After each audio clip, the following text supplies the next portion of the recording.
Greetings, Quadbros. It's Quadro, the most favored content creator among all. Before commencing Bungle's latest video, I have a vital message to convey. I urge each and every one of you to exhibit your support for Bungle's content by liking the video, subscribing to the channel, and leaving a comment in the section below. Now sit back and enjoy the featured presentation on the Fiat G.55 Centauro, a fighter for the Axis in the Battle of Tunisia campaign. Bungle is an extraordinary content creator in the enlisted community, and this video serves as an impeccable example of their prowess. Thank you for joining us.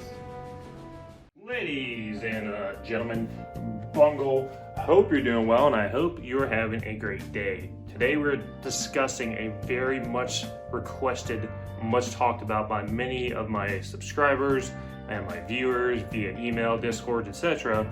Hey Bungle, since you reviewed the RE-2001 CN, the premium fighter for the Axis, and the Tunisia campaign, which, you know, given this latest, greatest news of the Enlisted campaign rework, or the tech tree thing, this is pretty much going to be found in the Axis tech tree.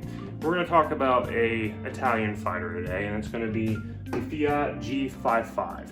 Diving down to an overview, you may be asking yourself, you know, what's the future of this aircraft? Well, currently, in the campaign system that we have now, it is a level 36 fighter aircraft in the Battle of Tunisia campaign. However, I foresee this aircraft being in the Axis tech tree, which is pretty much going to be the Germany tech tree, and eventually when they do a split for Italy or whatever, you may have to regrind this down the road if you're going for the Italian tech tree, because typically what they did in War Thunder is that if you had the Italian stuff in the German tech tree when you played War Thunder back in the day, you got to keep that as kind of novelty vehicle. So we'll see how that works.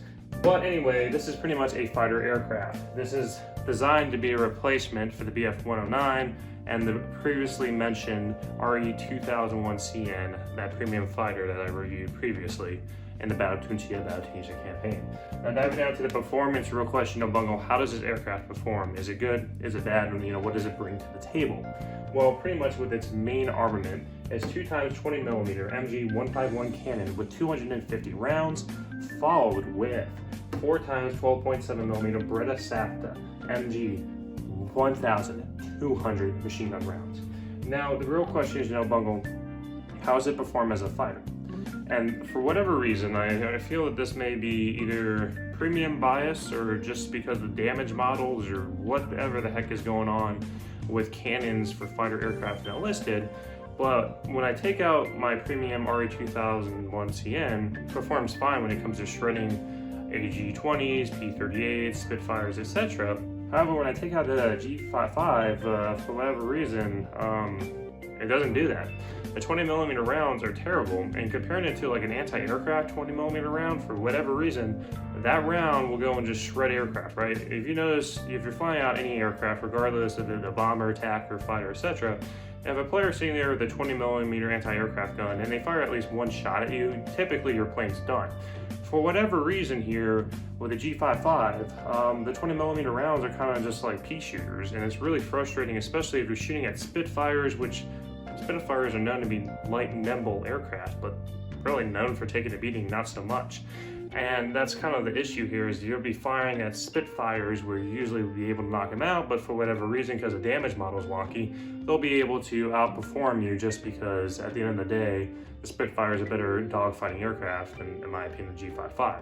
Now, when we talk about its secondary armament compared to the RE-2001 CN, the G.55 carries two 100-kilogram bombs. In my opinion, these bombs are not as effective as the RE-2001's 250-kilogram bomb. And the main reason why is that the 100-kilogram bombs are great at taking out clusters of enemy infantry. When it comes to taking out enemy tanks, however, you lose that kind of punch that you would get with the one 250-kilogram bomb that you get on the RE-2001 CN. Now, when we talk about flight performance and everything, like I said, this aircraft is very fast, very nimble, and it's quick to navigate around the battlefield. The only problem I see, though, is that it will lose a dogfight to the Spitfire. And what's really frustrating is just because the 20mm cannons, especially if you get a good turn on the Spitfire, for whatever reason, just because of the damage model, it's not going to take it out of the sky.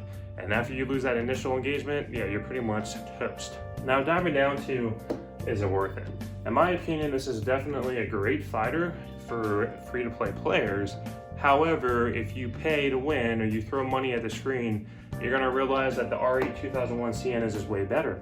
Now, statistically speaking, the RE2001CN should be worse than the G.55, and we'll kind of talk about the RE2001CN with its armaments. I mean, it gets a 20mm cannons, but only 120 rounds, and it gets two 12.7mm machine guns, but only has 700 rounds and one 250 kilogram bomb.